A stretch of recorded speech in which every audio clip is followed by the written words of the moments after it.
So today we're going to talk about something that's, well, never easy, but can be a little less painful. We're diving into divorce by mutual consent. What is it, really? And is it actually possible to end a marriage without all the drama and the blame? Let's get into it. Yeah, think about it. It's a huge question, right? Can two people who, built a whole life together just shake hands and agree it's over? No blame? No big court fight? Is that even possible?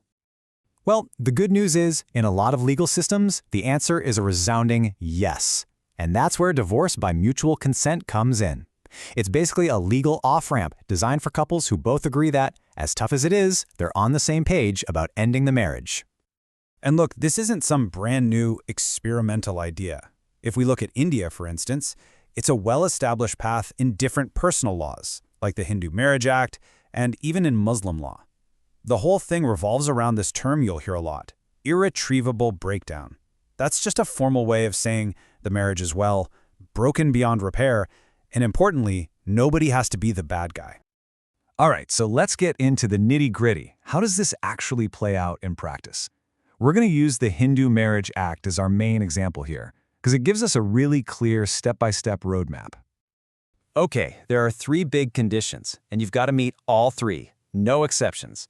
Number 1, you've been living separately for at least a year. Number 2, you both agree that you just can't live together anymore. And number 3, the big one, you've both mutually agreed to end the marriage. Now, that first point, living separately, it's a little tricky. You might think it just means living at different addresses, but that's not always the case. The law is looking at something deeper. It means you're no longer living as a married couple. The relationship itself has ended, even if, for whatever reason, you're still under the same roof. And that second condition, not able to live together, that's the legal system's way of acknowledging the reality of the situation. It's basically saying, look, this marriage has hit a wall. The foundation, the emotional connection, all of it has crumbled. There's just no going back. All right, so let's say a couple ticks all 3 of those boxes. What's next? Well, don't expect it to be over in a day. The law has a very specific timeline, broken down into 2 main steps. So here's how the journey looks. It all kicks off when both partners file a petition together. It has to be joint. That starts the clock on a mandatory waiting period.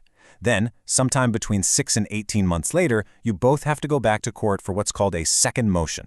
This is basically you telling the judge, yep, we're sure, we still want this. And only then, if the court is convinced, do you get the final divorce decree.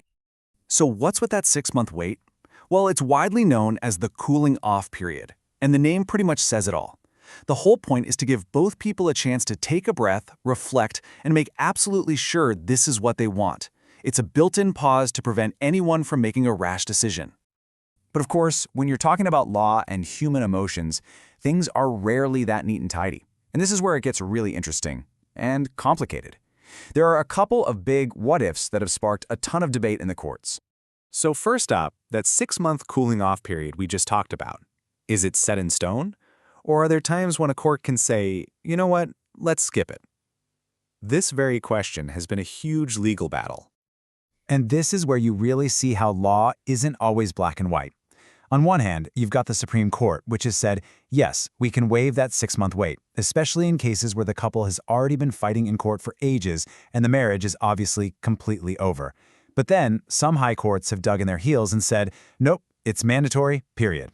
And that conflict, that's what creates a real legal headache for people. Okay, now for the other big twist. This one is huge. What happens if one person changes their mind? You've both signed the papers, you've filed a petition, and then one spouse says, wait, I take it back. Can they just pull the plug on their own? The courts have really gone back and forth on this. The early thinking was, hey, you gave your consent, you can't take it back.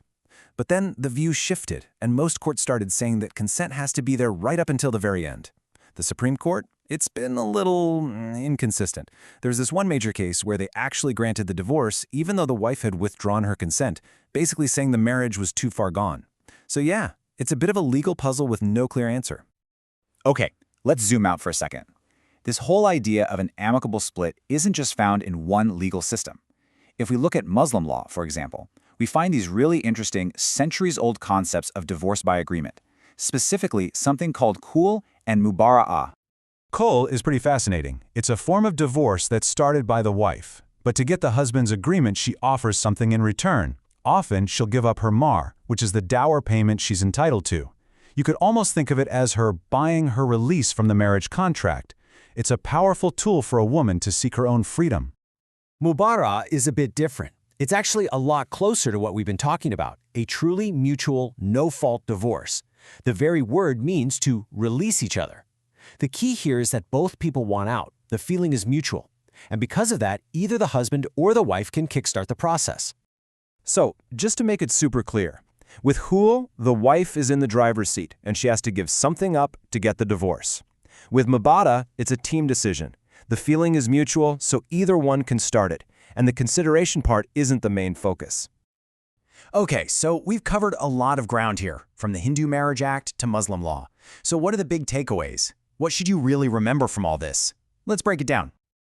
Okay, here's the bottom line. First, remember this is a no-fault path. No blame games. Second, the process we looked at has specific hoops to jump through. 3 conditions, 2 steps in court.